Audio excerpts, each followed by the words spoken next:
Assalamualaikum warahmatullahi wabarakatuh. Kembali lagi bersama saya Rahmi Fadila dengan NIM 20108011028 dari Prodi S1 Psikolog tahun 2020 Universitas Aisyah Yogyakarta. Oke, kali ini saya akan membahas materi tentang toharoh, tayamum, dan wudhu dari mata kuliah Aika atau Ilmu Akhlak dan Muamalah. Nah, kali ini saya akan membahas sedikit materi tentang tayamum, namun pada video kali ini saya akan lebih memfokuskan materi saya mengenai wudhu, tata cara wudhu seperti apa, dan dalil tentang wudhu itu, serta tata cara wudhu dari Rasulullah SAW. Silahkan disimak. Oke, yang pertama saya akan membahas materi tentang pengertian tayamum. Apa itu tayamum? Nah, tayamum menurut ahli bahasa adalah menyengaja. Sedangkan menurut ahli syara adalah mengusapkan debu yang suci pada wajah dan kedua tangan sebagai ganti wudhu. Mandi atau basuhan anggota wajib dengan syarat-syarat tertentu. Sedangkan menurut istilah, tayamum adalah mengusapkan tanah ke muka dan kedua tangan sampai siku dengan beberapa syarat. Kemudian adapun dalil tentang tayamum yang terdapat dalam surah Al-Maidah ayat 6, yaitu sebagai berikut, yang artinya, dan apabila kamu sakit atau dalam perjalanan atau kembali dari buang air atau menyentuh perempuan, lalu kamu tidak memperoleh air, maka bertayamumlah dengan debu yang baik atau yang suci. Usaplah mukamu dan tanganmu dengan debu itu. Allah tidak hendak menyulitkan kamu, tetapi Dia hendak membersihkan kamu dan menyempurnakan kamu nikmatnya bagimu supaya kamu bersyukur. Al-Quran Surat Al-Maidah ayat 6. Tayamum disyariatkan berdasarkan firman Allah Subhanahu wa Ta'ala yang berbunyi, "Hai orang-orang yang beriman, apabila kamu hendak mengerjakan sholat, maka basuhlah mukamu dan tanganmu sampai dengan sikumu, dan sapulah kepalamu, dan basuhlah kakimu sampai dengan kedua mata kaki, dan jika kamu junub, maka mandilah. Dan jika kamu sakit atau dalam perjalanan, atau kembali dari tempat yang jauh, atau dari tempat buang air atau kakus, atau menyentuh perempuan, lalu kamu tidak memperoleh air, maka bertayamumlah dengan tanah yang baik atau bersih. Sapulah mukamu dan tanganmu dengan tanah itu. Allah tidak hendak menyulitkanmu, tetapi Ia hendak membersihkan kamu dan menyempurnakan kamu nikmatnya bagimu." Nah, kemudian tayamum yang diperbolehkan dilakukan hanya bila 1. Tidak adanya air yang cukup untuk wudhu atau mandi. Yang kedua, tidak mampu menggunakan air seperti orang lemah atau orang yang dipenjara atau takut binatang buas. Kemudian yang ketiga, dalam keadaan sakit atau memperlambat sembuh dari sakit bila menggunakan air. Kemudian jumlah air sedikit dan lebih dibutuhkan untuk menyambung hidup atau minum. Dan yang kelima, tidak adanya alat untuk menimba atau mendapatkan air, meski airnya hanya dalam sumur misalnya.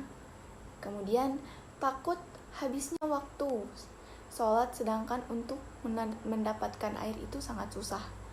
Dan yang terakhir, kondisi yang sangat dingin dengan persyaratan tertentu. Kemudian, rukun dan sunnah dari tayamum. Rukun tayamum ada 4, yaitu niat bersamaan dengan sapuan pertama. Kemudian yang kedua, mengusap seluruh bagian wajah dengan tanah. Dan yang ketiga, mengusap kedua tangan sampai siku. Dan yang terakhir yaitu tertib. Dalam bertayamum, tidak cukup berniat menghilangkan hadas saja, sebab tayamum tidak menghilangkan sebuah hadas. Dalam tayamum harus berniat untuk diperbolehkan melakukan sholat. Sedangkan sunnah tayamum ada 3, yaitu yang pertama membaca basmalah, kemudian yang kedua meniup kedua telapak tangan setelah menepukkan tangan ke debu atau pasir, Dan yang ketiga, mendahulukan anggota kanan dan yang kiri. Hal yang membatalkan tayamum dan hal-hal yang dilarang dalam bertayamum. Hal yang membatalkan tayamum ada 3, yaitu semua hal yang membatalkan wudhu, kemudian melihat air yang bisa dipakai wudhu, dan ridah. Hal lain yang dapat membatalkan tayamum ialah murtad atau keluar dari Islam. Kemudian hal-hal yang dilarang dalam bertayamum. Selain ketersediaan air melimpah, seseorang dilarang untuk bertayamum dalam kondisi dan situasi tertentu. Kondisi dan situasi yang melarang seseorang bertayamum diantaranya yaitu yang pertama, berhadas besar. Jika kondisi sudah ditemukan air yang melimpah, maka wajib untuk mandi. Kemudian belum masuk waktu sholat. Yang ketiga, bertayamum untuk sholat hari raya ataupun untuk sholat jenazah. Toharo. Secara harifah, tohara artinya bersuci. Sedangkan menurut istilah syarah, toharo artinya adalah mensucikan diri dari najis, pakaian, dan juga dari tempat segala jenis kotoran atau najis dan hadas, baik itu hadas besar ataupun hadas kecil, sesuai ketentuan yang ditetapkan oleh syariat Islam. Kotoran najis dan hadas yang dimaksud di sini yaitu sesuatu yang dapat membuat tidak sahnya ibadah seperti sholat atau ibadah-ibadah yang lainnya. Dikatakan bahwa Allah Subhanahu wa Ta'ala tidak akan menerima sholat yang tidak dengan keadaan suci. Hal tersebut juga sebagaimana disebutkan dalam Syahihain dari Abu Hurairah radhiyallahu anhu, Rasulullah Shallallahu alaihi wasallam bersabda, tidak akan diterima sholat seseorang yang berhadas sehingga dia berwudu. Taharo atau bersuci kan beberapa macam ibadah. Hal ini juga sesuai dengan firman Allah Subhanahu wa Ta'ala yang tertulis dalam Al-Quran surat Al-Ma'idah ayat 6, yang artinya, hai orang-orang yang beriman, apabila kamu hendak mengerjakan sholat, maka basuhlah mukamu dengan tanganmu sampai dengan siku, dan sapulah kepalamu dan basuh kakimu sampai dengan mata kakimu, dan jika kamu junub maka mandilah. Dan jika kamu sakit atau berjalan atau kembali dari tempat buang air atau pupus atau menyentuh perempuan lalu kamu tidak memperoleh air, maka bertayamumlah dengan tanah yang baik atau yang suci. Kemudian sapulah mukamu dan tanganmu dengan tanah itu. Allah tidak hendak menyulitkanmu, tetapi Ia hendak membersihkanmu dan menyempurnakan nikmat-Nya bagimu, supaya kamu bisa bersyukur. Kemudian, tata cara wudhu Rasulullah menurut 4 mazhab. Wudhu Rasulullah menurut mazhab Hanafi. Imam Ibnu Maudud al-Mausili, seorang ulama bermazhab Hanafi, dalam kitab Mutakhar al-Fatwa yang menjadi rujukan mazhab Hanafi, menetapkan praktik wudhu dari sisi rukun dan sunahnya, yaitu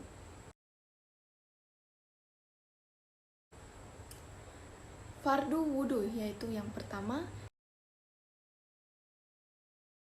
Sedangkan sunah-sunah wudhu dari mazhab Hanafi ada 8, yaitu yang pertama, membasuh kedua tangan sampai ke pergelangan tangan sebanyak 3 kali, yaitu sebelum mencelupkan tangannya ke dalam wadah air bagi yang baru bangun dari tidur. Kemudian membaca tasmiyah di awal wudhu. Kemudian yang ketiga bersiwak. Yang keempat madhamadah. Yang kelima istisyak. Yang keenam mengusap seluruh kepala dan kedua telinga dengan 1 usapan air. Dan yang ketujuh takhlil jenggot dan ruas jari. Dan yang keempat membasuh 3 kali. Kemudian wudhu Rasulullah menurut mazhab Maliki. Imam Abu An-Najjar Asy-Syamawi merupakan seorang ulama bermazhab Maliki. Dalam kitab matannya, Matan al-Asy-Syamawi menetapkan praktik wudhu dari sisi rukun dan sunahnya dalam dalil, yaitu sebagai berikut. Adapun fardu wudhu ada 7, yaitu yang pertama dan yang kedua, niat saat membasuh wajah. Yang ketiga, membasuh kedua tangan sampai kedua siku. Yang keempat, mengusap seluruh kepala. Yang kelima, membasuh kedua kaki sampai kedua mata kaki. Yang keenam, faur atau mualah. Yang ketujuh, tadlik atau menggosok. Namun, wajib atasmu saat membasuh wajah ketika melakukan tahlil pada jenggotmu yang tipis, di mana kulitnya tampak terlihat. Adapun jika jenggotmu tebal, maka tidak wajib tahlil. Begitu juga wajib atasmu melakukan tahlil pada ruas-ruas jari, sebagaimana pendapat yang masyhur. Sedangkan sunah-sunah wudhu ada 8, yaitu sebagai berikut. Yang pertama, membasuh kedua tangan sampai pergelangan. Yang kedua, madhamadah. Yang ketiga, istisyak. Yang keempat, istinsar, yaitu membuang air yang dimasukkan ke dalam hidung. Yang kelima, mengusap kepala dengan membalikkannya dari belakang. Yang keenam, mengusap sisi luar dan dalam telinga. Yang ketujuh, mengusap telinga dengan air yang baru. Dan kedelapan, tertib. Adapun fadilahnya atau anjuran di bawah kualitas sunnah ada 7, yaitu tasmiyah yang pertama, yang kedua berwudu di tempat yang suci, yang ketiga meminimalkan penggunaan air, yang keempat meletakkan wadah air di atas tangan kanan, yang kelima basuhan kedua dan ketiga jika telah sempurna pada basuhan pertama, yang keenam memulai usapan kepada dari arah depan, dan yang ketujuh bersiwak. Wudu Rasulullah menurut mazhab Syafi'i. Imam Abu Syuja al-Asfahani merupakan seorang ulama bermazhab Syafi'i. Dalam kitab matannya Al-Ghayah wa At-Taqrib menetapkan praktik wudu dari sisi rukun dan sunnahnya, dan ada pula dalilnya, yaitu sebagai berikut. Fardu wudu ada 6, yaitu yang pertama, niat saat membasuh wajah, yang kedua membasuh wajah, yang ketiga membasuh kedua tangan dan juga kedua siku, yang keempat mengusap sebagian kepala, yang kelima membasuh kedua kaki dan juga kedua mata kaki, dan yang keenam tertib anggota wudu sebagaimana telah ditentukan. Adapun sunah-sunahnya ada 10, yaitu yang pertama tasmiyah, yang kedua membasuh kedua telapak tangan sebelum memasukkannya ke dalam wadah air, yang ketiga madah-madah, yang keempat istinsyak, yang kelima membasuh sisi dalam dan luar telinga dengan air yang baru, yang keenam tahlil dengan jenggot yang tebal, yang ketujuh tahlil ruas-ruas jari tangan dan kaki, yang kedelapan mendahulukan anggota tubuh yang kanan atas yang kiri, 9 melakukan wudu 3 kali, dan mualah. Kemudian wudu Rasulullah menurut mazhab yang keempat, yaitu mazhab Hanbali. Imam Mar'i bin Yusuf Al-Qarni merupakan seorang ulama bermazhab Hanbali. Dalam kitab matannya, yaitu Dalil At-Talib li Nail At-Mutalib Al-Matalib, menetapkan praktik wudu dari sisi rukun dan sunnahnya, dan dalam dalil sebagai berikut.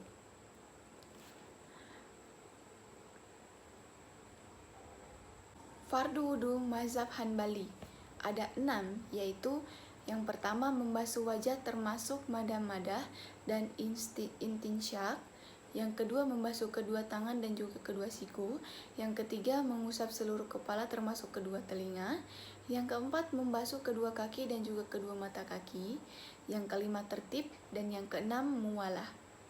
Adapun sunnah wudunya ada 18, yaitu sebagai berikut. Yang pertama menghadap kiblat, yang kedua bersiwak, yang ketiga membasuh telapak tangan 3 kali, yang keempat mendahulukan madah-madah dan istinsyak sebelum membasuh wajah, yang kelima memperbanyak hirupan air dalam madah-madah dan istinsyak kecuali bagi orang yang berpuasa, yang keenam menekan anggota wudu yang dibasuh, Yang ketujuh, memperbanyak basuhan di wajah sampai hingga ke sisi luar dan dalam. Yang kedelapan, takhlil jenggot yang tebal. Yang kesembilan, takhlil ruas-ruas jari. Yang kesepuluh, membasuh telinga dengan air yang baru. Yang kesebelas, mendahulukan anggota wudhu yang kanan atas kiri. Yang kedua belas, senantiasa berniat hingga wudhu selesai. Yang ke-15, berniat saat membasuh telapak tangan. Yang ke-16, membaca niat secara sir. Yang ke-17, membaca 2 kalimat syahadat setelah berwudu dengan menghadapkan wajah ke langit. Dan yang terakhir, yaitu mandiri dalam berwudu tanpa bantuan dari orang lain. Nah, demikian tata cara wudu Rasulullah menurut 4 mazhab. Tata cara wudu sesuai dengan petunjuk Rasulullah Shallallahu Alaihi Wasallam. Dari Ibnu Umar radhiyallahu anhu, beliau berkata, saya mendengar Rasulullah Shallallahu Alaihi Wasallam bersabda, yang artinya tidak ada sholat kecuali dengan toharoh dan tidak ada sedekah dari hasil pengkhianatan. An-Nawawi rahimahullah mengatakan hadis ini nas mengenai wajibnya toharoh untuk sholat. Kaum muslimin telah bersepakat bahwa toharoh merupakan syarat sah sholat. Abu Hurairah mengatakan bahwa Rasulullah Shallallahu Alaihi Wasallam bersabda, sholat salah seorang di antara kalian tidak akan diterima ketika masih berhadas sampai dia berwudu. Nah, kemudian tata cara wudu. Mengenai tata cara wudu diterangkan dalam hadis sebagai berikut, yaitu Humran pembantu Utsman menceritakan bahwa Utsman bin Affan radhiyallahu anhu pernah meminta air untuk wudu. Kemudian dia ingin berwudu. Beliau membasuh kedua telapak tangannya 3 kali, kemudian berkumur-kumur diiringi memasukkan air ke hidung, kemudian membasuh mukanya 3 kali, kemudian membasuh tangan kanan sampai ke siku juga 3 kali. Kemudian mencuci tangan yang kiri seperti itu juga. Kemudian mengusap kepala, kemudian membasuh kaki kanan sampai mata kaki 3 kali, kemudian kaki yang kiri seperti itu juga. Kemudian Utsman berkata, aku melihat Rasulullah Shallallahu Alaihi Wasallam pernah berwudu seperti wuduku ini. Kemudian beliau bersabda, barang siapa berwudu seperti wuduku ini, kemudian ia sholat 2 rakaat khusyuk atau tidak memikirkan urusan dunia dan tidak punya kaitan dengan sholat, maka Allah akan mengampuni dosa-dosanya yang telah lalu. Ibnu Syihab berkata, ulama kita mengatakan bahwa wudu seperti ini adalah contoh wudu yang paling sempurna yang dikatakan seorang hamba untuk sholat. Nah, dari hadis ini dan hadis lainnya, kita dapat meringkas tata cara wudu Nabi Shallallahu Alaihi Wasallam sebagai berikut.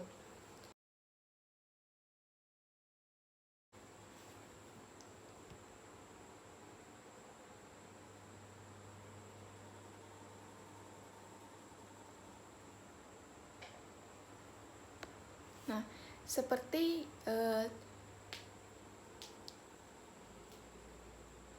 tata cara yang telah saya perlihatkan tadi, berikut merupakan catatan penting yang harus diperhatikan. Niat cukup dalam hati. Yang dimaksud niat adalah al-qasd atau keinginan dan al-iradah atau kehendak. Sedangkan yang namanya keinginan dan kehendak pastilah dalam hati kan. Sehingga niat pun letaknya di dalam hati kita. Syekhul Islam Ibnu Taimiyah mengatakan letak niat adalah di hati bukan di lisan. Hal ini berdasarkan kesepakatan para ulama kaum muslimin dalam segala macam ibadah termasuk sholat, toharoh, zakat, haji, puasa, kemerdekaan budak, jihad, dan lainnya. Ibnu Qayyim mengatakan Nabi Shallallahu Alaihi Wasallam di awal wudhu tidak pernah mengucapkan nawaitu rofal hidasil, atau yang artinya aku berniat untuk menghilangkan hadas. Beliau pun tidak menganjurkannya, begitu pula tidak ada seorang sahabat yang mengajarkannya. Tidak pula terdapat satu riwayat baik dengan sanad dan sahih maupun dhaif atau lemah yang menyebutkan bahwa beliau mengucapkan bacaan tadi. Kemudian berkumur-kumur dan memasukkan air dalam hidung dilakukan sekaligus melalui satu cidukan tangan. Ibnu Qayyim menyebutkan, ketika berkumur-kumur dan memasukkan air ke dalam hidung atau intisyak, terkadang Nabi Shallallahu Alaihi Wasallam menggunakan satu cidukan tangan, terkadang 2 cidukan, dan terkadang pula dengan 3 cidukan. Namun beliau menyambung atau tidak memisah antara kumur-kumur dan istinsyak. Beliau menggunakan separuh cidukan untuk mulut dan separuhnya lagi untuk hidung.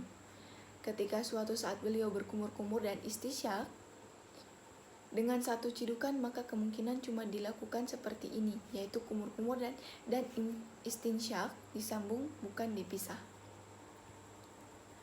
Nah, ketika beliau berkumur-kumur dan istinsyak dengan 2 atau 3 cidukan, maka disinilah kemungkinan berkumur-kumur dan beristinsyak bisa dipisah.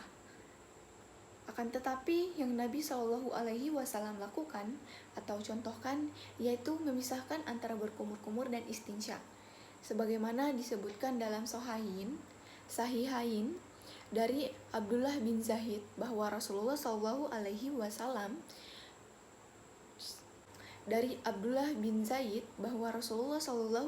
Wasallam tamah mado atau berkumur-kumur dan istinsyak atau memasukkan air ke dalam hidung melalui air 1 telapak tangan, dan seperti ini dilakukan 3 kali.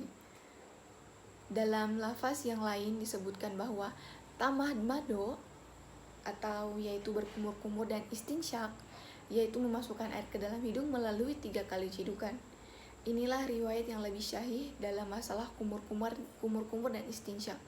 Tidak ada satu hadis sahih pun yang mengatakan bahwa kumur-kumur dan istinsyak dipisah, kecuali ada riwayat dari Tolah bin Musharif, dari ayahnya, dari kakeknya yang mengatakan bahwa dia melihat Nabi Shallallahu Alaihi Wasallam memisah antara kumur-kumur dan istinsyak.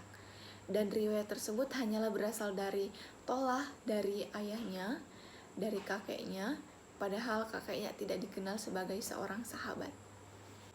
Nah, kemudian membasuh kepala cukup sekali.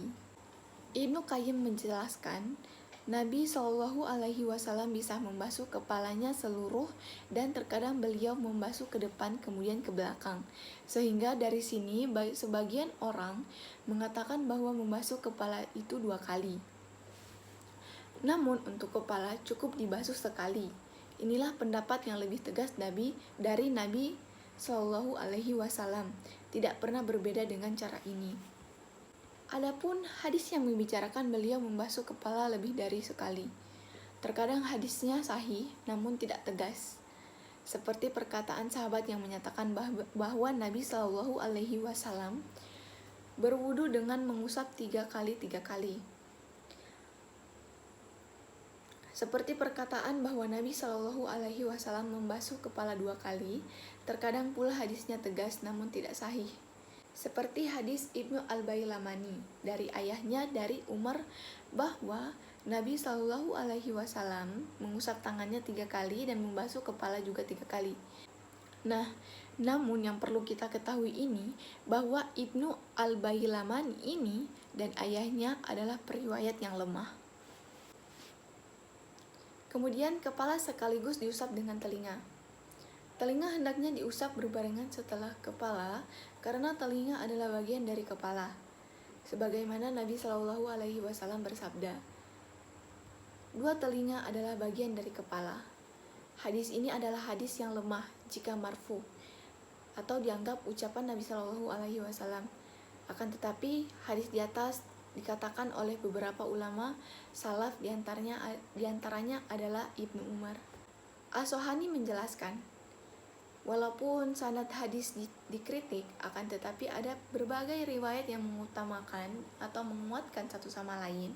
Sebagai penguat hadis ini tersebut adalah hadis yang mengatakan bahwa membasuh dua telinga adalah sekaligus dengan kepala sebanyak sekali. Hadis yang menyebutkan seperti ini amatlah banyak. Ada dari Ali, Ibnu Abbas, Ar-Rabi, dan Utsman. Semua hadis tersebut bersepakat bahwa membasuh kedua telinga sekaligus bersama dengan kepala dengan melalui satu cidukan air, sebagaimana hal inilah makna zohir atau tekstual dari kata maroh yang artinya sekali. Jika untuk membasuh kedua telinga digunakan air yang baru, tentu tidak dikatakan membasuh kepala dan telinga sekali saja kan? Nah, jika ada yang memaksudkan bahwa beliau tidaklah mengulangi membasuh kepala dan telinga, akan tetapi yang dimaksudkan adalah mengambil air yang baru, maka ini merupakan sebuah pemahaman yang jelas sangat keliru. Adapun riwayat yang mengatakan bahwa air yang digunakan untuk memasuk kedua telinga berbeda dengan kepala, itu bisa dipahami kalau air yang ada di tangan ketika membasuh kepala sudah kering, sehingga untuk membasuh telinga digunakan air yang baru. Nah, kemudian yang terakhir, seluruh kepala dibasuh, bukan hanya ubun-ubun saja. Allah Ta'ala berfirman, "Wamsahu biru'usikum," dan basuhlah kepala kalian. Al-Quran Surat Al-Ma'idah ayat 6. Fungsi huruf ba'da dalam ayat yang tadi saya bacakan adalah lil lisolik, artinya melekatkan dan bukan lil tab'id, yaitu menyebutkan sebagian. Makna sama dengan membasuh wajah ketika tayamum, sebagaimana dalam ayat famsahu wujuhikum, dan basuhlah wajah kalian, Surat Al-Ma'idah ayat 6. Nah, dua dalil yang saya bacakan tadi masih berada dalam konteks yang sama. Mengusap wajah pada tayamum bukan hanya sebagian, namun seluruhnya, sehingga yang dimaksudkan dengan mengusap kepala adalah mengusap seluruh kepala. Syekhul Islam Ibnu Taimiyah menjelaskan, apabila ayat yang membicarakan tentang tayamum tidak mengatakan bahwa mas atau membasuh wajah hanya sebagian, padahal tayamum adalah pengganti wudhu, dan tayamum ini sangat jarang dilakukan. Bagaimana bisa ayat wudhu yang menjelaskan mas atau membasuh kepala cuma dikatakan sebagian saja? Yang dibasuh padahal wudhu sendiri adalah hukum asal dalam bertaharoh dan sering berulang-ulang dilakukan. Tentu hal yang menyiapkan hal ini tidak dikatakan oleh seseorang yang berakal kan? Baiklah, itu dia materi dari saya. Saya ucapkan terima kasih kepada teman-teman yang sudah setia menonton video saya kali ini. Saya ucapkan terima kasih. Sampai jumpa di video berikutnya. Wassalamualaikum warahmatullahi wabarakatuh.